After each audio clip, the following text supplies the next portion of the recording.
Custo de vida, emprego e desemprego, cesta básica, tarifas públicas, salário mínimo. Agora, na Brasil Atual, a análise do DIEESE. E nós vamos fazer contato agora com o diretor técnico do DIEESE, Fausto Augusto Júnior. Bom dia, Fausto. Bom dia, Glauco. Bom dia a todos. Fausto, segundo a análise do Instituto Brasileiro de Economia, da Fundação Getúlio Vargas, a economia brasileira vai ter muita dificuldade, a retomada vai ser muito lenta nos próximos trimestres. Isso porque nem o consumo das famílias, nem os investimentos possíveis, na verdade, vão ter força para puxar e para, na verdade, fazer alavancar aí a economia brasileira. Como é que você vê essa análise, né? Que é uma coisa que a gente tem falado aqui, inclusive, Fausto, que você já abordou esse tema, principalmente por conta da instabilidade, né? Ninguém sabe quanto tempo, na verdade, os efeitos da pandemia vão durar, se ao fim de uma primeira onda a gente ainda vive a primeira onda, vai ter uma segunda onda, as medidas também tomadas pelas autoridades são muito discrepantes entre si. Como é que você vê esse cenário? A análise é mais ou menos essa mesmo, né? O Brasil vai ter muita dificuldade e deve ser um dos países com maior dificuldade no mundo para retomar a economia. Bem, Glauco, a gente vai assistir. Primeiro que nós temos que chegar no pós-pandemia, né? Nós ainda estamos na pandemia. Eu acho que esse é a primeira questão colocada para nós hoje, uma vez que a nossa curva, inclusive de mortalidade, não cai. E aí todo mundo começa já um processo de projetar o futuro, projetar o que vai ser econômico, como é que vai ser essa retomada. Bem, com uma depressão tão grande, né, ou seja, estimativas aí entre 6% a 10% na queda do PIB esse ano, a retomada não é uma retomada tranquila. Primeiro porque a gente tem no Brasil um grande problema de desigualdade social e com uma taxa de desemprego que está alta, né, um patamar muito alto, uma queda muito drástica da massa de salário, ou seja, a quantidade de renda que as pessoas aferiram aí por conta do trabalho caiu muito. E isso inibe, de certo modo, o crescimento. A gente também está assistindo uma taxa de endividamento maior das famílias, ou seja, as famílias estão se endividando mais, o que colocam algumas restrições quando você pensa num crescimento que poderia ser puxado pelo crédito, e aí chegamos num gargalo histórico no Brasil, que é o gargalo dos investimentos, né? O governo tem uma visão de que investimento público não é a saída, ele acredita que o investimento que vai puxar o crescimento é o investimento privado. O investimento privado normalmente recua nesses momentos, ele não tende a voltar, ele só volta quando ele vê mais garantia, mais certeza. Então a gente está num daqueles cenários bastante complexos, né? O primeiro que consumo baixo, renda em decréscimo, e de outro, perspectivas de investimento ainda muito ruins. Como é que você avança para sair disso? Não tem muito jeito, né, Glauco? Nós vamos ter que enfrentar alguns problemas estruturais da nossa economia, da nossa sociedade. Um deles é a desigualdade social, ou seja, não adianta a gente imaginar que a gente vai conseguir destravar o consumo sem medidas efetivas de que você volte a redistribuir renda.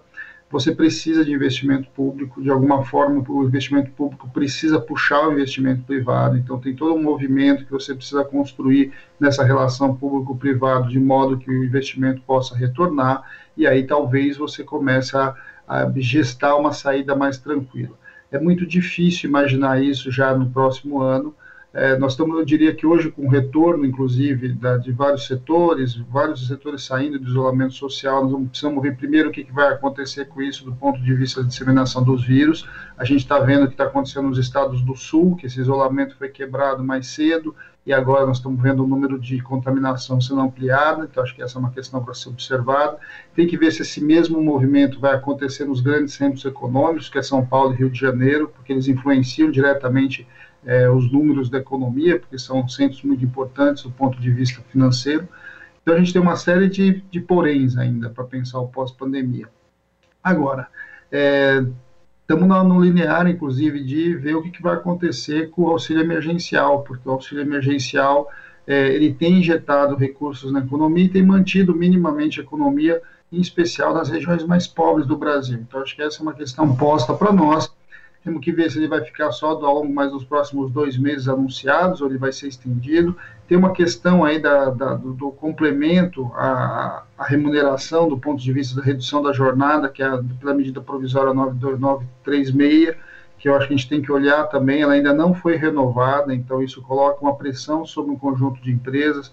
Eu diria que nós estamos naquele momento, Glauco, que a gente já vem falando há bastante tempo, que a gente chegaria. Nós estamos em julho, nós estamos com uma curva alta e nós já estamos voltando com parte do isolamento e agora é hora do governo colocar suas medidas na mesa, né? Não adianta só a gente falar, agora você tem que trabalhar essas medidas do pós já, para você poder pensar para além, algo que a gente não está vendo. Nem as medidas do durante elas são efetivadas, algumas estão sendo inclusive acabadas nesse período, e se a gente não avançar agora medidas efetivas de manutenção de emprego, de manutenção das empresas, de financiamento para a saída da crise, a gente não vai alcançar isso que está se desenhando, né? Ou seja, a gente não vai conseguir de fato lidar com o pós-pandemia, de modo que a economia volte a crescer.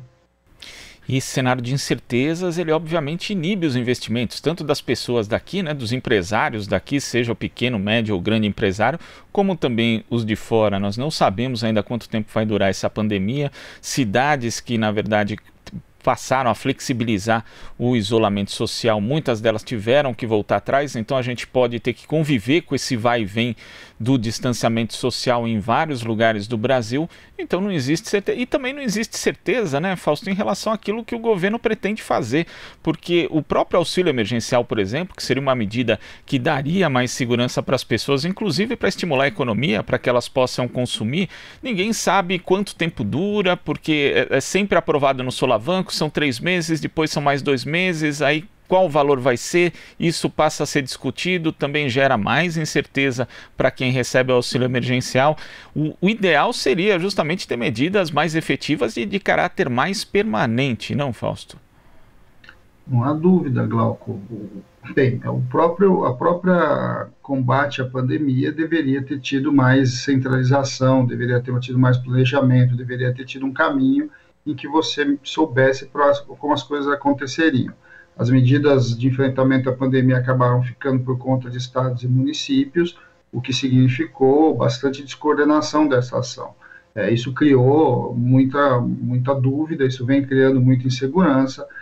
Isso, do ponto de vista sanitário, a gente viu o resultado, nós estamos aí com mais de 70 mil mortos no Brasil, e quando a gente olha do ponto de vista econômico, a mesma coisa. Só que agora, nesse processo de saída aí, né, para onde nós vamos, é mais importante a coordenação econômica. Você precisa dizer para os agentes econômicos para onde as coisas vão. Ou seja, o que vai acontecer com a renda das famílias, o que vai acontecer com as seguranças do emprego, o que vai acontecer com a tributação. É bem importante lembrar que julho começa o retorno de uma série de pagamentos de impostos que foram adiados durante os 3 primeiros meses da pandemia.